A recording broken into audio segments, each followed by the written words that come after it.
Hello everyone, this is Charlotte and we're chatting in cars. This is where I drive home from work after a long day of screaming at children and discuss menial topics which might interest you, might not interest you.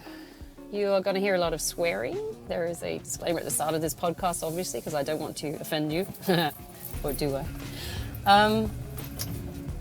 If you don't want to hear anything that is considered triggering or sensitive, or might hurt your feelings, or you might not be ready for, that is absolutely okay. You can change the channel, you can go and listen to something like, I don't know, Teletubbies, I don't know. It's up to you. God knows as a teacher I've had to listen to enough of that shit myself. Right, I do swear, and we do talk about sensitive topics. It is from a first-person perspective, so these are things I've gone through that might be interesting to listen to, might be useful for you to understand a different perspective. Absolutely, change the channel. You are an adult, I would hope, given the rating I put on this. Right, the topic for the drive home today is failure. Now, I don't know why, but people are afraid of failing. It's very strange. I suppose it's something to do with like a ego blow or something like that. They don't want to lose face, and there is that Japanese sort of, you know, there is a big emphasis in Japanese culture for fear of losing face. You don't want to be seen as dishonorable or stuff like that. Sorry, I'm still drinking things from my recess. In English culture, I would assume that if you lose face is to show weakness. So you don't want to, I mean, being that I am English, you don't want to be seen as a prat. Essentially coming from the background I came from. Or incompetent or anything like that. Failure is never really seen as a good thing. Although, in order to learn, you have to fail. Everything is trial and error these days. I say these days, in general. I mean, look at anything that's survived over the last couple of eons. It's always sent some guinea pig to go and fail. So the next generation, or, well, I say the next generation, but the leftover people can go forward. There's nothing wrong with that kind of failure. You just don't want to be the one to stick your head above the trenches. I've never had a problem with failure.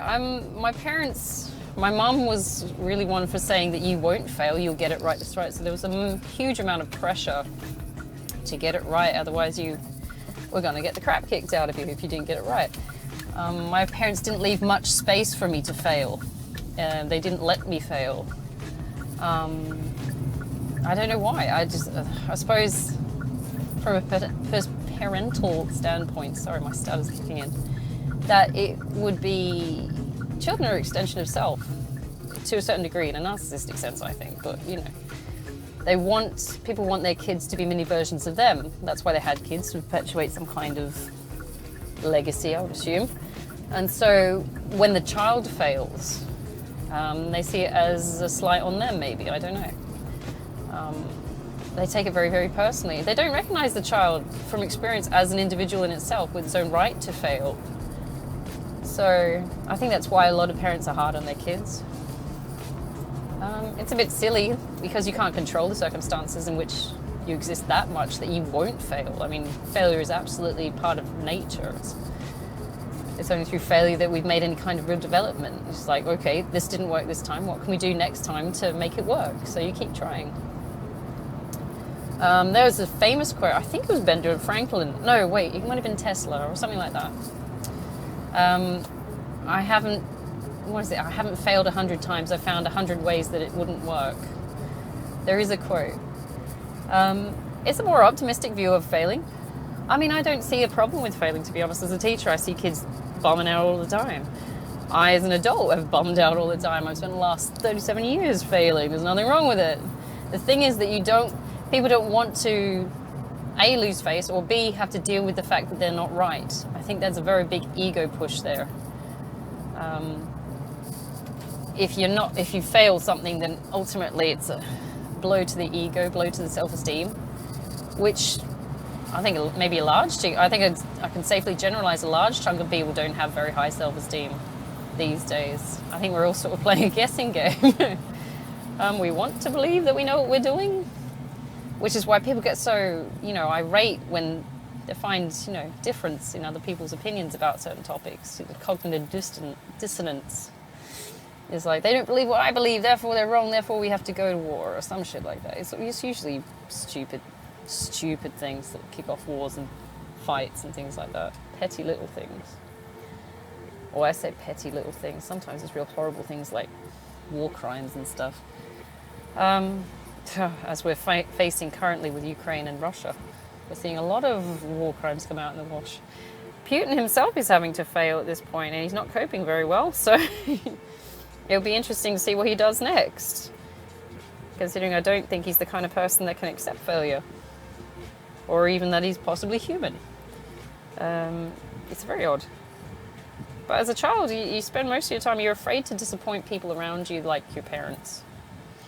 I was afraid of my parents, so I didn't really have a chance to be afraid to disappoint them. I was more afraid of the reaction they would give if I didn't get what they wanted me to get. So that was a lot of pressure. There was not much praise as well. So when I got it right, it was more like, well, why didn't you do that anyway? I expected as much. This is the standard you will work towards.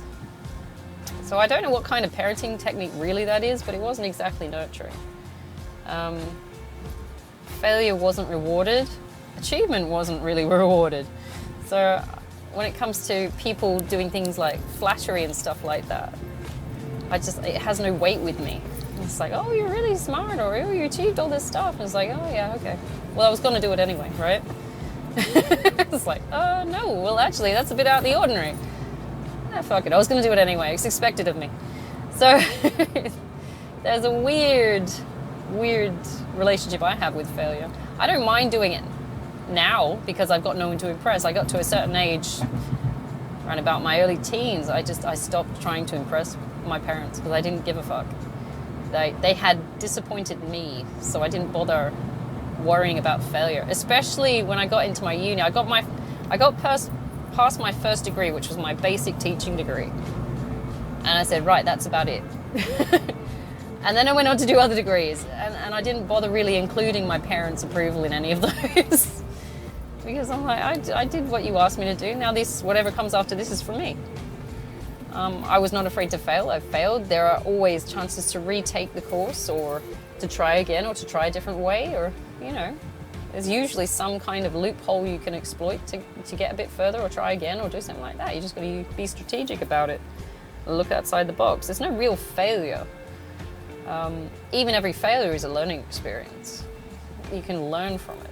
So you're still winning in that respect.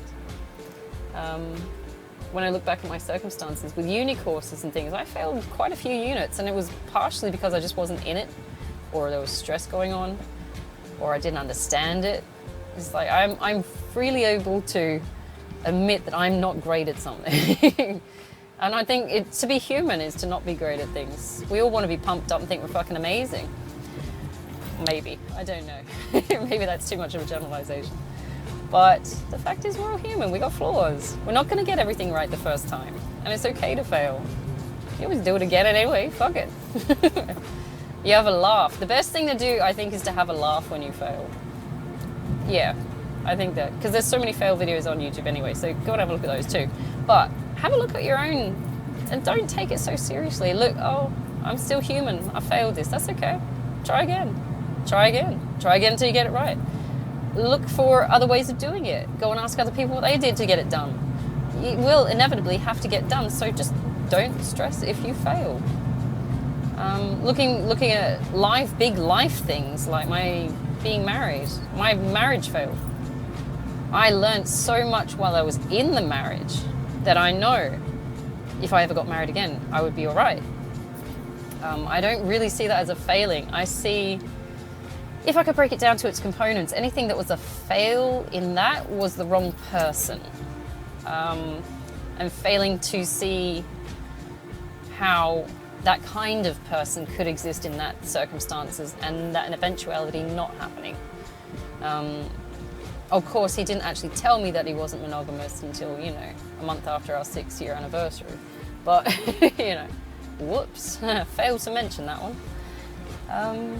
But yeah, I still learned how to be a good wife, in the most generic sense, while I was married to this idiot. So those skills are transferable to whoever I end up with. And I hope it's someone who deserves it this time, because what I did pick up, both from my you know, marriage to my ex-husband and relationship from my ex-boyfriend, I still learnt skills with my ex-boyfriend. I found out a few things about myself because I had the freedom to with my ex-boyfriend that I didn't know that I had when I was married. And even that relationship failed, and I'm like, well, it's a bit shitty that it didn't work, but look at all I'm working out with. It's great. I've learned a whole bunch of new stuff about me. Weird fixations with things that, you know, guys would seem to find appealing. I'm getting into the sort of naughty area there when I talk about that, but I won't go any further into that. I could have a different podcast on that, but it's not exactly, you know, it's a bit more personal. You don't ever actually fail. There is no end to it. Everything gets recreated, rebirthed. You learn from experience, and you keep pushing forward. It's not really a bad thing. People are so afraid to fail these days as well. My ex-boyfriend was very afraid to fail that he wouldn't even start. And I found that irritating, to be honest, because I know the way I was raised, that level of kind of softness or cowardice was just not acceptable. You didn't have a choice. That's one of the things that used to piss me off about him, because he would be so afraid to try. Just try. I'm sitting going, what could possibly happen, really? I was like, I don't really want to risk it. It's like, now you're just coming across as lazy. It's like, you got to give it a go. You got to at least try. I mean, you never know, you might get there anyway. And it was stupid stuff. Like, he didn't really invest much into the relationship. And he told me one time he was a bit afraid to. He was afraid to start. He was afraid to do anything. He didn't like making plans. He didn't like putting labels on things in case it fails. I'm going, well, it's got to start somewhere and it's got to start somehow. So you might as well fucking start, really, shouldn't you? And that was his non-committal attitude, just completely undermined the relationship. It never got off the ground. But I walked out of it understanding more about myself, like what shit I would tolerate, what kinds of things I was looking for in a partner and things like that. It was a maturing experience for me. I enjoyed that side of things because I learned more about what I could tolerate, physically, sexually, yeah, and what things I was, you know, partly good at and what things I needed work. And it was good. I had no problem in that sense failing there. In that case, I failed forward, I think, because I might have lost that battle with the relationship, but I learnt more. I won the war knowing more of myself, you know, on the greater scope of things. Same with my marriage. I had to happily fail to get out of that marriage, as I had so much trouble letting go of it because it was all that I was and all that I'd ever come across and all, you know, I'd known this guy since I was 17. I was dating him from 17. I got married to him at 27, and I divorced him at 33. It's like he was all I had ever known. I'd made my entire existence about him, and I was happy to keep going that way if he hadn't, you know, given this stupid fucking ultimatum. But you know, I learned more about what I could and couldn't tolerate, and for me, that ultimatum about having an open marriage was just unacceptable. That was the straw that broke. That was everything. That was an absolute no-go. Couldn't do it. No. It's like, I'm possibly the most monogamous person I know. I don't know. Definitely the most humble. But I know I couldn't live with that at all. And I was asking myself, is this the kind of woman I am? Am I this kind of person that I would tolerate this shit from my husband? And the answer was, of course, no. So I left with a shirt on my back, and I, you know, tried to rebuild on my own. I failed forward in that regard because I knew I had won in that I knew my worth. So I knew what I was bringing to the table. It wasn't absolutely clear because it took time to sort of de-escalate all the mental shit that was going on from the fallout. But I knew that I had won that way by putting my foot down. So I failed the marriage, but I won my own self-respect. And that was more important than keeping something going that was that fucking shit and abusive. It is such a big win as well. And you won't know until you get out of a circumstance like that. All the shit that you were pulling for this one person who just didn't give a fuck. He didn't. He didn't give a fuck. He was doing whatever he liked, whoever he liked, whenever he liked. And I was sitting there trying to get the whole home and the family and everything going, and this one asshole's just doing his own thing. And I'm like, dude, we are just spinning our fucking wheels here. So I'm kind of glad that he actually gave me that ultimatum, because it gave me a lot of clarity as well. It sucked at the time. I died, essentially. Everything that I was, that he had created me to be, because he was an overt narc and he customized me to be what he wanted me to be. But whoever that was died, and whatever came out of that, this is a crucible experience, I have to say, was a hell of a lot stronger, more confident. I'm definitely more, in touch with what I want and what I can do and what I can give people. I knew more about myself because of this horrible experience. I started putting my foot down about things a bit more. I was less of a doormat. I still am a little bit of a smidge of a doormat because I'm pretty soft when it comes to things like kids and, like trying to help people and stuff. Part of me's still a people pleaser, but I swear to God, if anyone ever gives me any kind of an ultimatum or ever shows me the hint that they are not monogamous while they're with me, I'll kill him. I know the ways to hide bodies now. I've done my Googling. But no, seriously, I know what I will and won't tolerate, which is why I had so much trouble with my ex-boyfriend that came after my ex-husband, because he was showing signs of the same shit, and I'm going, look, I've done this. I'm not fucking doing it again. No. So you can fuck off too. And I stuck it out with him on and off for 2.5 years, and I got to the point where I'm like, no, I will not do this again. I'm not doing this again. I'm not waiting another 16 years for some arsehole to turn around and say, oh, by the way, I wasn't monogamous after all. And I have to have this open relationship, otherwise I'm going to leave you. And I thought, fuck it. I've seen these signs before. I'm not wasting my time on this. Someone out there who is the real one, who is meant to be waiting for me, is just the same as me, takes the same approach to relationships as me, is waiting for me to ditch this prick. And I'm like, right, okay. So fuck this. I'm out. I was like, I swear to God, these people have got to be anomalies. Who could actually crave a relationship where they keep perpetually fucking over the other person? It's like, no, they've got to be the anomalies. So I'm guessing, and I'm hoping optimistically, that the majority of people out there are solid, caring, not selfish people. I'm hoping for it. I mean, maybe I'm being too naive, but I found 2 in a row that aren't now. I'm a little bit questioning, what's going on. I mean, I'm too soft, Mary, and good. I know that much. And I do tend to lead myself into failure by being too soft, because I let too much shit slide. So you got to get that little bit of toughness back up and go, right, all right, this is unacceptable. It's like, you got to start putting your boundaries in. So hopefully I can do that more often now. But it was a win for the large part on both counts, because I failed in keeping a husband who was a piece of shit. That's not a fail. I failed in keeping a boyfriend who showed the same traits, if not worse. At least my ex-husband didn't drink excessively or take drugs. How do I find these guys? I don't know. They find me. They all want saving, but they all want to drag me down with them. I don't know. It's worrying. Oh, I don't know. Anyway, all I wanted was the nice house, just chilling, just comfortable, just calm, man. Stable. Anyway, so I didn't fail there, I don't think. I mean, on a small scale I failed, but on a large scale I won. When it comes to things like my business is failing, so-called failing, it's a kind of bruised ego aspect, I think, because I put so much time and effort into running these businesses. I had 5 online businesses where I was selling second-hand clothes. Different brands, I'd go out up shopping and I'd find these things and I'd sell them online. And it was great because I loved it. It helped me with dealing with stimming with my autism. I found better ways to stim, by the way. So the ex-boyfriend wasn't much of a loss. Anyway,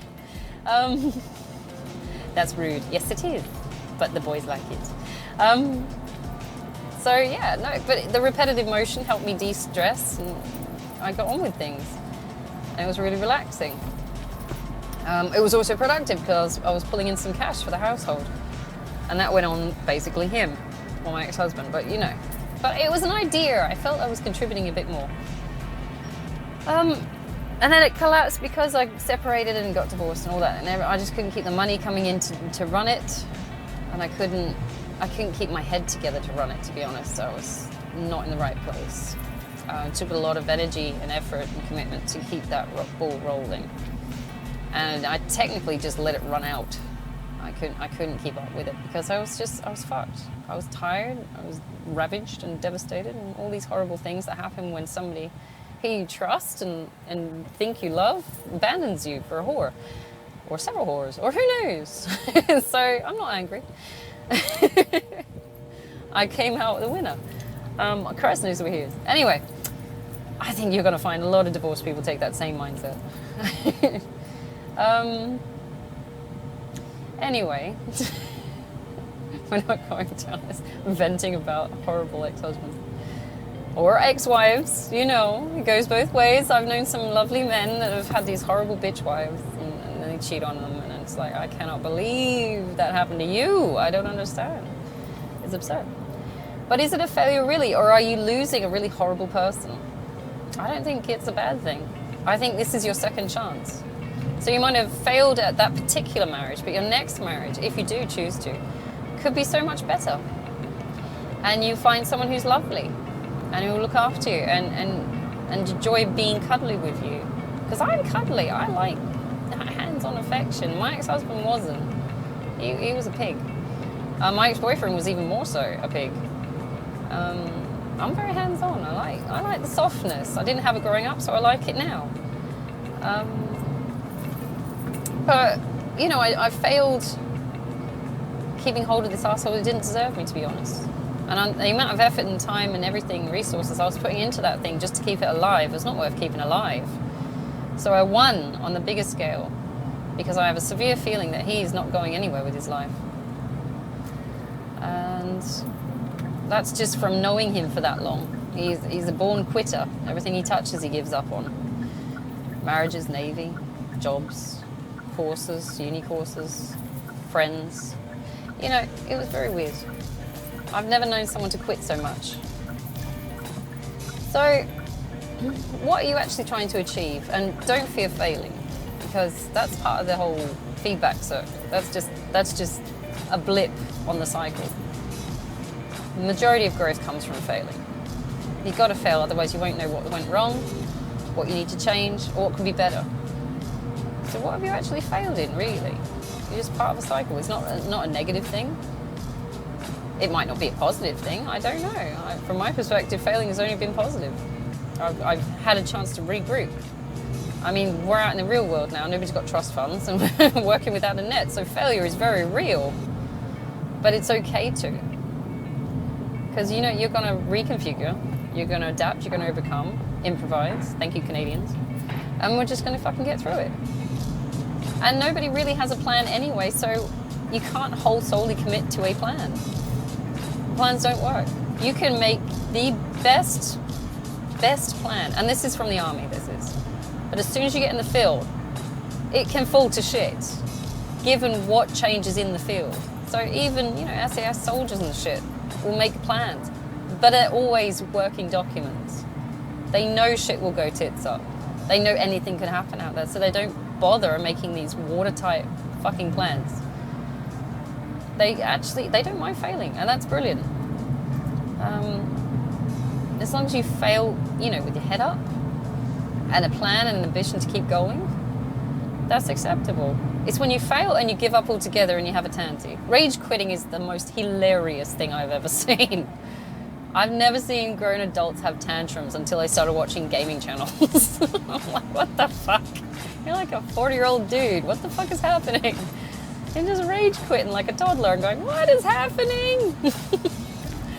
But don't sit in your own despair. I mean, yeah, grieve a little bit if you have to. I mean, as you get older, you should be getting used to failing because you just overcome that way. When you're a young kid and you're like, oh God, I feel like shit, I just did something wrong and I couldn't get it right and I don't know how to fix this. All it is a lack of information and experience that's making you feel that way. My age, 37, and there's going to be people that are older that have done more than me, absolutely. I defer to them every fucking time. But at 37, I'm sitting there going, I've done this before, I've failed before, I'm just going to find another way. All right, it didn't work this way, so we work on that one. It didn't work that way, so we find a different strategy, or we take a different approach, or we look at a different content. And we always look at the research in, relation to what we're trying to do. We always ask around, what happened, what worked for you? You're looking for feedback. It is a failing to not accept feedback well, I think. If somebody gives you feedback, you should take it gratefully. Someone's trying to help you. Someone actually wants to get up off their ass and help you. Even if you're failing, they can see you struggling, they care. Okay? What I cannot understand is when people get feedback, they take it as an insult. It's you gotta show some fucking humility to do. You are not as amazing as you fucking think you are. Everybody has flaws. There is no perfection. It never existed. I want to say it's a lie, but I do tend to run towards you should always try to. You should always try to aim towards getting it right. But it's no one's going to ever get it wholly right. I mean, circumstances change. We're all different. We've all got our own perspectives. You can absolutely get it wrong and be fine. And people aren't even going to judge you, because nobody's got the time or energy to judge you, because we're all too busy trying not to fail ourselves. It's fine to fail. You're going to be okay. Try not to make it anything that involves, death or destruction, because if you fail on that scale, it's a pretty big fail. I'm talking like mass genocide and shit like that. That's a bit of a fail. Just a bit. 'Tis frowned upon, so I hear. Yeah, but it's cool to fail, man. It's all learning. It's all learning. We are lifelong learners. We don't get a choice in when we stop learning. We're never going to actually perfect the fucking thing we're doing. Life is all about adapting, growing and experience. The second we stop trying to grow, you die, essentially. Even your cells are multiplying exponentially. Well, actually, it can't be exponentially, because otherwise we'd be growing extra arms and shit. But, we're growing to a certain extent. They're reproducing, shall I say, which is part of, life and survival and all of that. When they stop reproducing, that's when our bodies fail and we die. That's it. That's a fail. I will admit that is a fail. It's my cells failed. But if you want to look at it from an esoteric sense, tripping the ether and all that, your body failed, but your soul didn't. It just got propelled into the second world. Well, the 5D, if you want to go that way. Or, whatever your beliefs are. It's like, so it's never really a fail. It's just moving on to the next stage. I've never had a problem with failing. It's interesting. Or maybe I'm just being too optimistic about this and naive. It is a survival tactic to take that approach to failure. Having lived in low poverty area. Oh, low poverty. Low SES, a poverty area. You get so used to losing things and failing in things that it's just you take it on as second nature. It's not a problem. We'll fix it. We'll find a way around it. We'll make it stretch. We'll make it last. We'll get this done. It's you got to take on that toughness and keep plowing through. I mean, it's related to Stoicism at the same time. Second World War, when the bombs went off in areas like the London Docks, places like that, in the East End. That is a very, very good example of Stoicism, because they knew the shit was happening. They knew they couldn't do anything about it. They felt their feelings, and they kept going. I don't understand when people are afraid of feelings. They're afraid of feeling these horrible, seemingly horrible, negative feelings associated with failure. I'm going, you're going to feel sad. That's okay. You're going to be angry, yeah. Fuck yeah. Because nobody wants to lose face. And we all got crushed self-esteem and ego. Anyway, most of us, right? Just me? I don't know. Okay. But, no one wants to look like a wanker. Not in front of their buddies. So you try and pump yourself up as much as you can.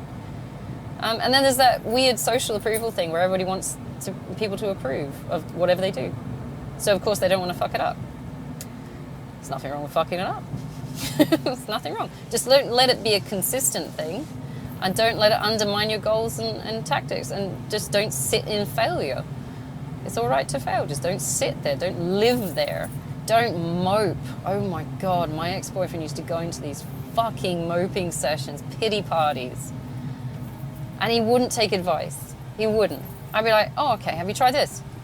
And he didn't like it. He didn't like being given help. He didn't like being given advice. He just wanted to sit in the moping, pity, depression, failure bullshit.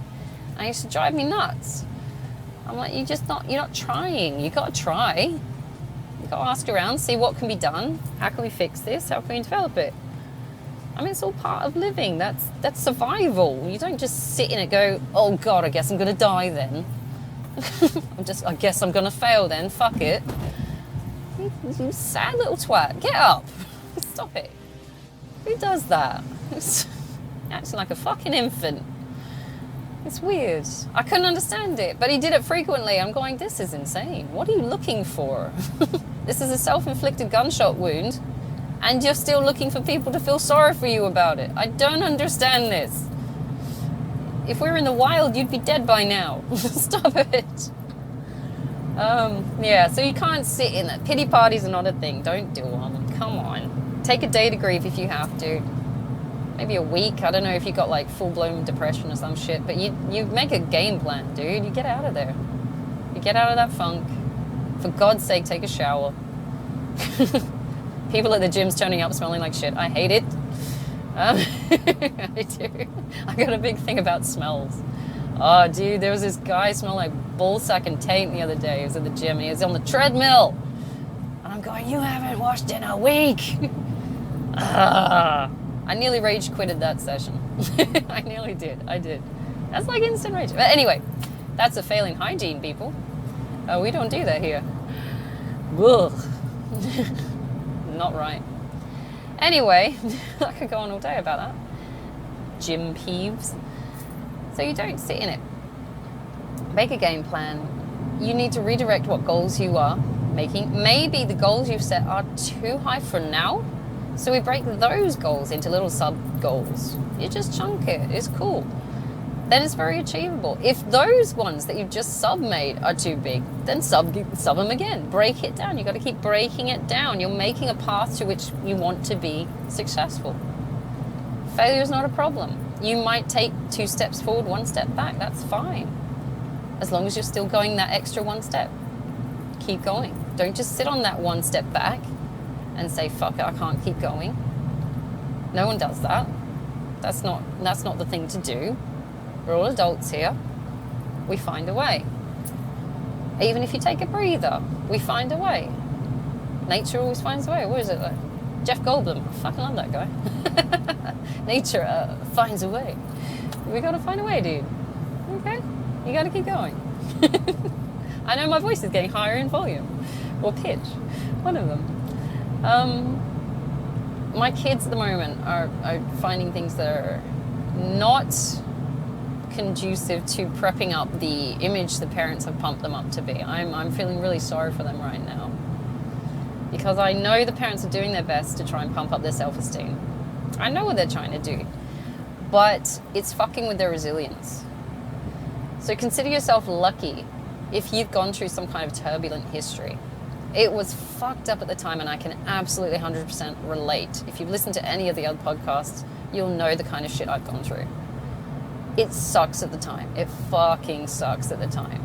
And you just hate everything. And I've gone through those dark night of the souls where you're just like, fucking hate everything, kill everything, destroy everything. I don't want any of this to fucking be. Fuck it. I've been through those. It is temporary. It does get better. There's nothing wrong with failure. And that comes from failure as well, feeling those ways. You're like, if I can't get it right, then why the fuck am I bothering at all? And that's part of life. That's my ego sitting there saying, you're not perfect. It's not good enough. But in a sense, there is no perfect. And you may never be good enough. I was never good enough for my ex-husband. But I was better without him. So fuck it. Nothing I did for my ex-boyfriend was good enough either, and I was paying for that prick. So I'm like, what the fuck? Perfection's a lie. It's a myth. It's a myth. Let's go with myth. I don't like the word lie. I don't like lies. It's a horrible, horrible thing. It's a necessary evil at times, but I don't like things that are underhanded. It's not kosher, man. I don't like it. Makes me cringe. Yeah, anyway. So I'm coming up to my house now, so I'm going to have to leave you soon. What can I take away from this? What can I give you? I want to give you something. You are human. We're all human. I'm half fairy, but that's me. I stick by that. And fuck everyone else. I didn't come from monkeys. You're human. We're all human. We're all trying. We're trying to get it right. No one's got a real plan. This is okay. Failure is part of life. It is part of life. You're going to fail small. You're going to fail big. You're going to win small. You're going to win big. It's up and down. It's a roundabout, a roller coaster. Nobody gets to control fucking anything. You can hint towards the kind of shit that you want to do. Whether you actually get to do it is one thing or not. You know? It would be nice. Keep it in mind, if you want something to happen, just say, either be absolute adamant about it.